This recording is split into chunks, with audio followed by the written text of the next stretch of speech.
Hello everyone, welcome to Satellite in Malaysia. I am the moderator Hu Sichen. I wonder if you have ever experienced the dilemma of trying to rent an apartment near LRT in KL, but only to find out that half of your salary has to be paid to the landlord.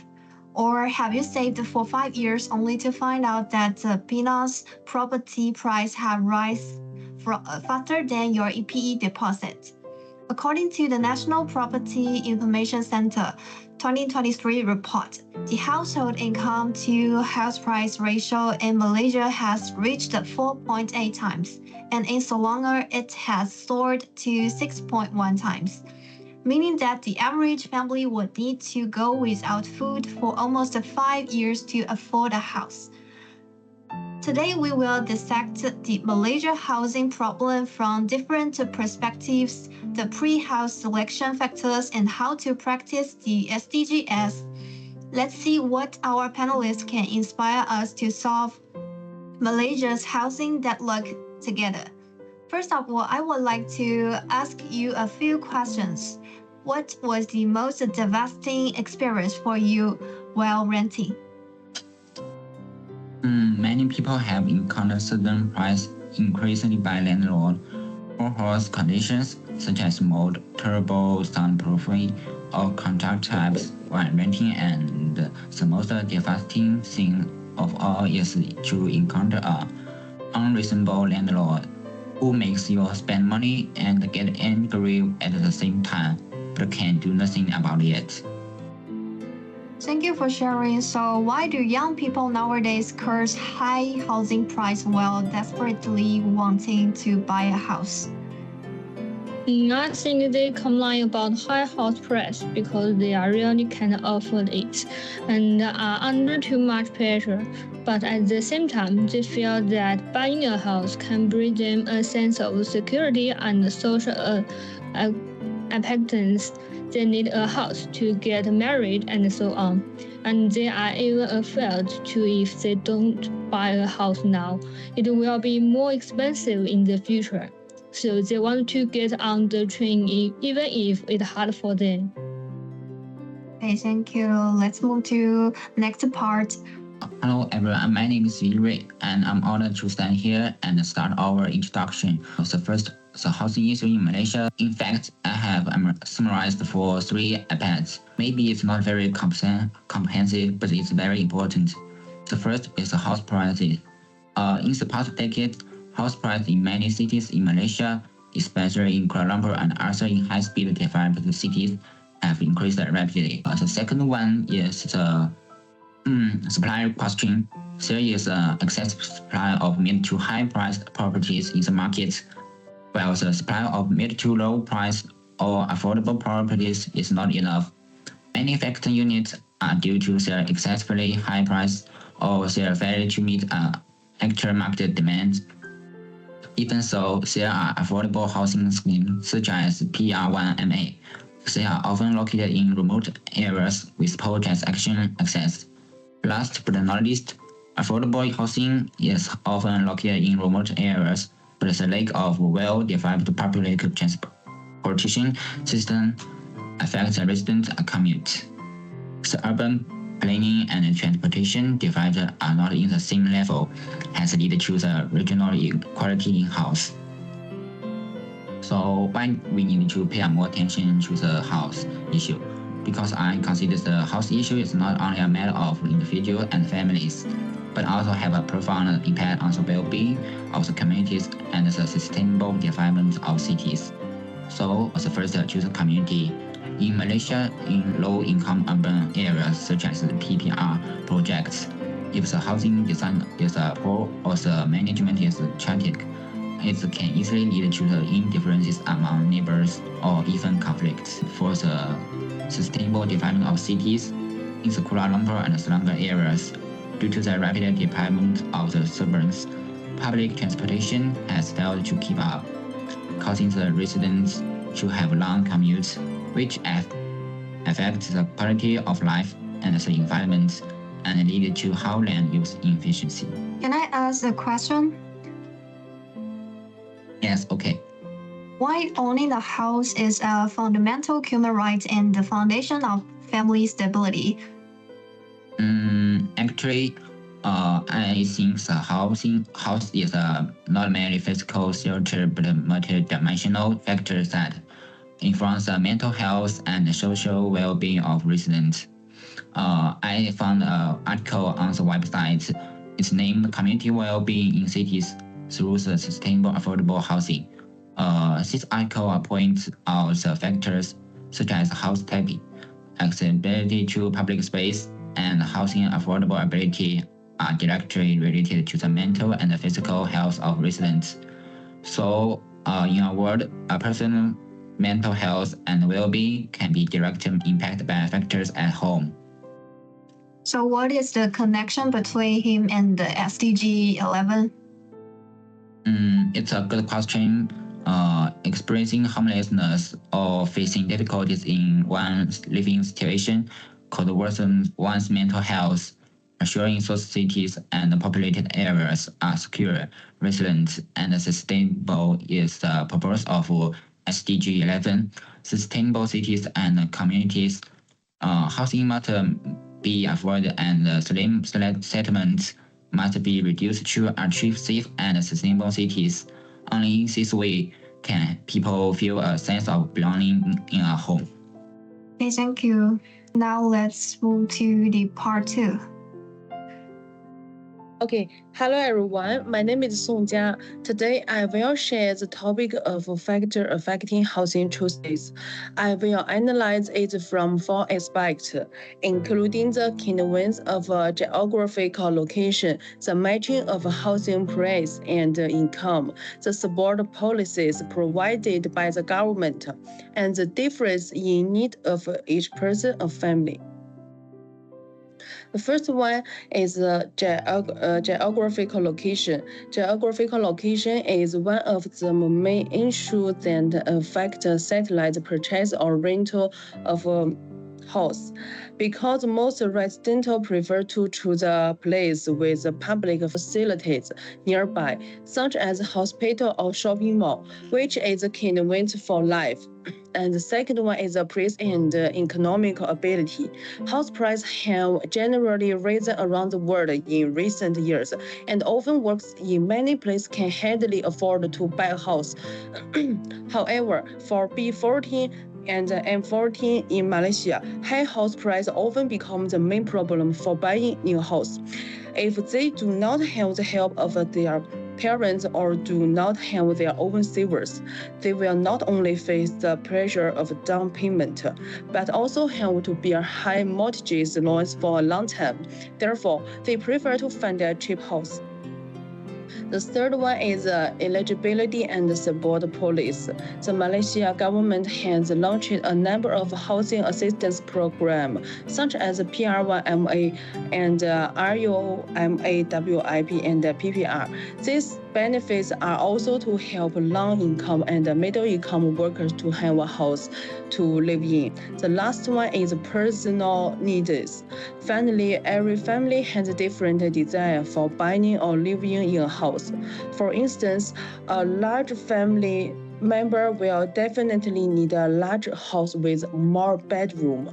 Some people may consider a community near the highway for long price. In addition, single men and women or young couple may prefer whether there are shopping mall, food court, or some place to play nearby.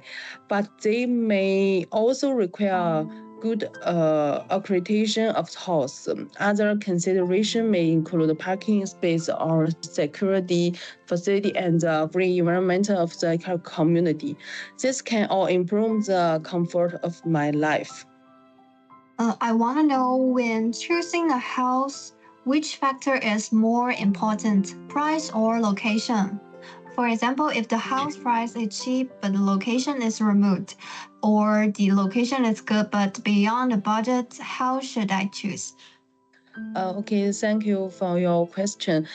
First of all, I think both are environmental, but most people will give priority to praise, especially for the B14 and M14 groups, because the salary directly determine whether they can buy or rent a house. However, if the location of the rented house is too remote, it may lead to inconvenient transportation, such as no subway or bus nearby, and the lack of infrastructure and security facilities in the community. It will also affect the comfort of life or be easy to be rebuilt. In fact, I think it is best to find a house with a reasonable price and a good location. In life, most people will find a balance between the two. Okay, I understand. Thank you very much for sharing. And now it's the turn of our third panelist. Okay, in my opinion, the Malaysian real estate market faces 5 core issues and challenges. The first is the short stage of affordable housing. Although the government has launched programs such as the People's Housing, you can see in the picture, the contradiction between supply and demand remains actual. The second is the problem of real expenditure. Some hide progress with their communication propriety. Attributes and location advantages attract investors to push up housing price. Extendable market difference in terms of building quality. Old houses generally have problems such as aging infrastructure and living safety and comfortable are worrying. Difficult noise supply also troubles home buyers. Data shows that the main reason for the unsold opportunities is that the loan application is rejected, and the sales of low and medium prices are particularly effort. Finally, the lack of transparency in market information leads a mismatch between supply and demand, and the untimely exchange of information between home buyers and developers, the contribution in the real estate market. That's all. Okay, your sharing is very detailed. So why is there a shortage of affordable housing in Malaysia, even with government programs? Price is the biggest influence factor. The price of complicated unities are contracted in the 400,000 ringgit to 500,000 ringgit range, which is beyond the affordability of most low and medium income families. Loan issues also have a content impact on the sales of low and medium price persons. Thank you for answering. And I want to know, how does information capacity lead to an imbalance in supply and demand in the real estate market? For example, the block of unsold properties by developers, the lack of awareness of policy benefits by home buyers, and the future to effective disseminating planning information on regional development demands, such as the construction of the Johor Data Center and the Penang Light Rail project, will have a certain impact on the imbalance in supply and demand in the real estate market. That's all. Okay, thank you for sharing. Now onto our last part. Okay, SDG best socialism policies to address house issues is answer to elevate on the nation's sustainable development for 11 make cities and urban systems inclusive, safer, greater, and sustainable through comprehensive reform in policy, education, technology, and cooperatively playing. Physical literacy, consumer education, and young policy. Parliament has physical literacy education to help the public understand long produce pages play and protein rights. Incorporated basic physical play and cross technology into seriously and internally education, preparing young people for future housework, corporate with vaccine and NGOs to honor the community, seniors, early growth and similarity the horse beating by expresses performance of innovator building technologies encourage its use of industrially building system and building information modeling to enhance cost efficiency and quickly promote the adoption of great building methods and developmentally rendering diseases such as angers, infected, weight and rewarding houses cities to reduce the environmental impact of health. How will you take color support and sustainable to assist developers in stressing to sustainable building process? Okay, thank you for your response. Today we tear apart the multiple layers of tax of Malaysia's housing problem, from the cruelty of the B40 group who can't even draw cheap HDB flats to the reality of the rich people buying mansions on islands. Perhaps the answer lies in the government's just launched affordable housing policy, in the community re-engineering initiatives of civic organizations, and in our courage in refusing to be house slaves. Hopefully, we can finally find our own homes in this land.